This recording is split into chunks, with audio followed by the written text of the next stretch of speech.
پر J1 میں عوامی police کی کامیاب کارروائی۔ چینل 5 نیوز کی نشاندہی پر گٹکا فروش نقیب اللہ گرفتار، ملزم کے قبضے سے بھاری مقدار میں گٹکا برآمد کر لیا گیا ہے۔ ہماری نمائندہ سہار خان ہمارے ساتھ موجود ہیں۔ سہار، بتائیے گا کیا تفصیلات ہیں آپ کے پاس اس حوالے سے؟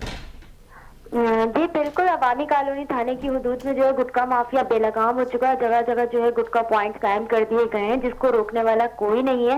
اس حوالے سے چینل 5 نیوز کی جانب سے نشاندہی بھی کی گئی تھی، لیکن عوامی کالونی پولیس کی جانب سے کوئی ایکشن نہیں کیا گیا تھا، جس کے بعد 15 پولیس کے ذریعے مدد حاصل کی گئی اور اس کے بعد چھاپا مارنے کے بعد مشہور زمانہ گٹکا فروش عطا اللہ کے پوائنٹ پر کارروائی کے دوران جو ہے گٹکا فروش نقیب اللہ کو جو ہے گرفتار کیا گیا اور اس کو تھانے منتقل کر دیا گیا۔ ملزم کے قبضے سے بورے میں بھرا ہوا ہے جو ہے گٹکا بڑی مقدار میں ملا ہے اور جو کہ پولیس کی تحویل میں دے دیا گیا اور پولیس کی جانب سے کہا جا رہا ہے کہ کچھ ہی دیر میں جو ہے مقدمے کا اندراج کر دیا جائے گا اور اس کے بعد صحیح، بالکل ٹھیک ہے۔ بہت شکریہ سہار خان، آپ تفصیلات سے آگاہ کریں۔